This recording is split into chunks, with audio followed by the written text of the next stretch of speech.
Hello everyone, and welcome to the last part of Bintul Wool. We left Sarah begging her father for forgiveness because he found out that she did open the door that he asked her not to. And he left her that night. He didn't have his dinner. He went straight to bed and he didn't talk to her all night. In the morning, Sarah was in bed crying. All night she didn't sleep either. Her father came and he said, "It's time that I tell you the truth." They sat on the table and the beast told Sarah his story.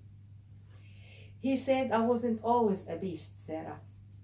I was once a handsome young man, a human being. And because I wasn't patient, I had a clash with a wizard, a magician.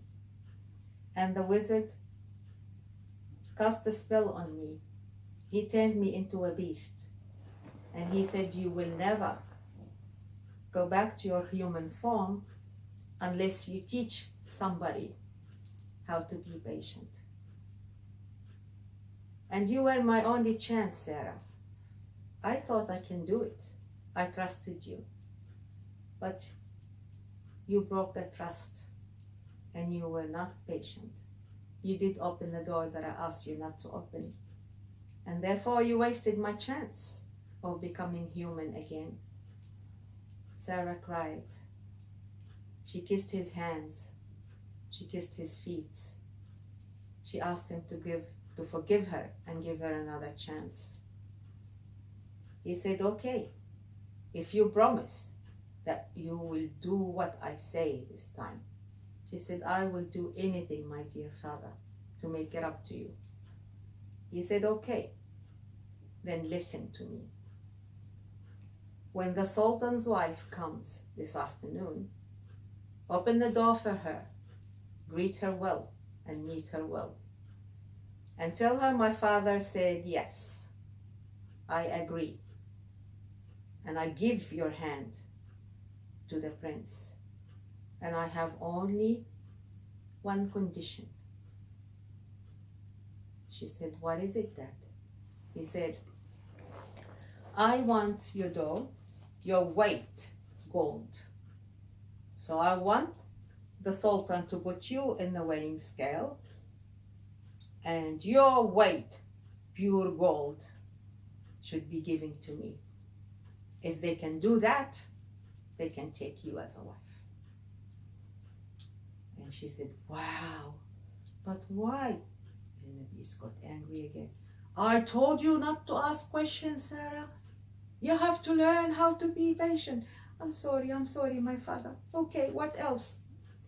"Once you marry the prince, Sarah, I want you to not speak one word until I come back." She said, "What?" "Yes, I am going away and I might stay away for a while. And I want you not to speak a word to anyone, even to your own husband, until I come back." She said, "But how long are you going to stay?" He said, "I don't know. It could be a month, could be a year.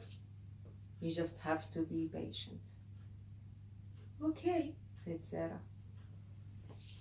And then on that afternoon, the Sultan's wife came and she was surprised to see how beautiful Sarah is and that she is a normal human being.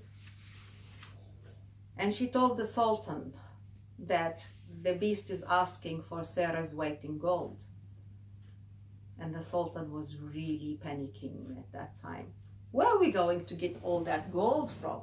We are a poor country and we are in war and we're spending all our money for weapons and army. Where am I going to get that much gold?" The prince said, "Please, please, Dad, do anything. Please, Mom, sell your farms and your palaces everywhere. I'm sure you can make it." Yeah, it was a big worry. The Sultan sold everything he owns And the Sultan's wife sold all her jewelries in gold. And they got Sarah on the scale. They put the gold on the other side. But still, Sarah's side is down. "Ah," said the prince. "What are we going to do now?" "Try again." So the Sultan made a peace agreement with the kingdom next door, and he started borrowing money from kings and sultans around him. Yeah, he was in debt. And then they put Sarah on one scale, on the side, and the gold on the other side, and finally they were both equal. And that's when the Sultan wife said, "Woo!" She was so happy. And the prince was jumping up and down of joy. Yes, yes!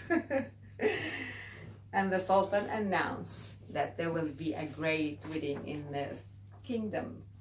The prince and Sarah's wedding was something really big. 7 days and 7 nights, celebrations all over the country. The prince was very happy.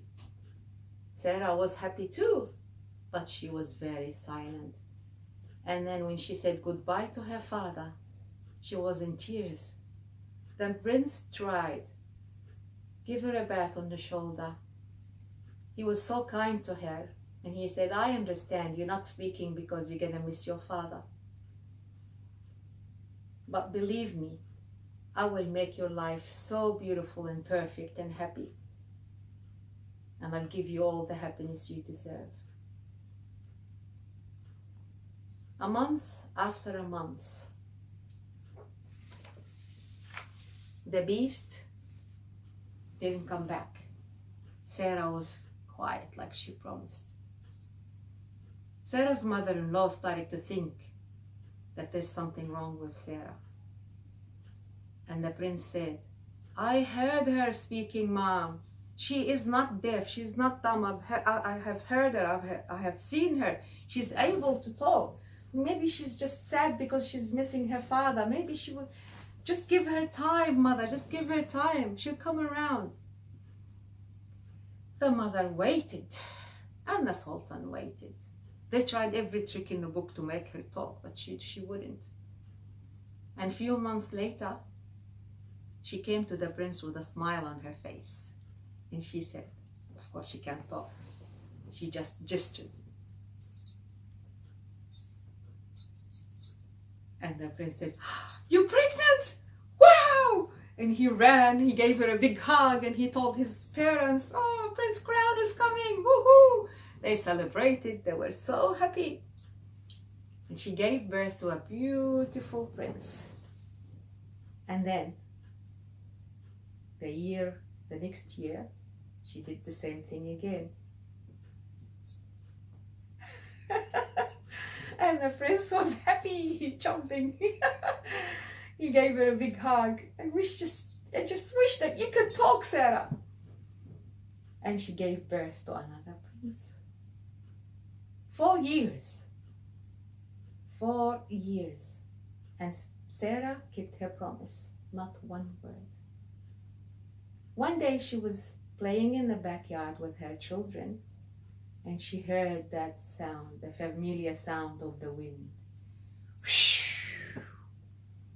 Her heart started pumping. It's her father, he's back.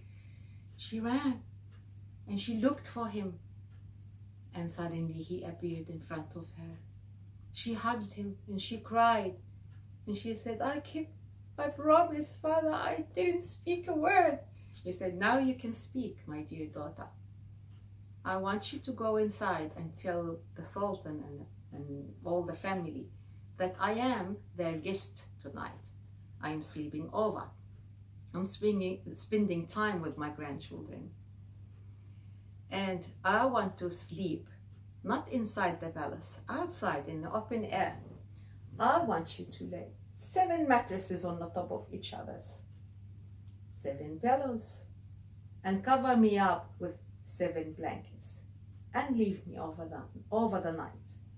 In the morning, you come, lift over the blanket and look Whatever you find underneath the blanket is my gift to you, to the prince, and to the sultan and his family. Sarah knew that this was the final goodbye. She didn't sleep.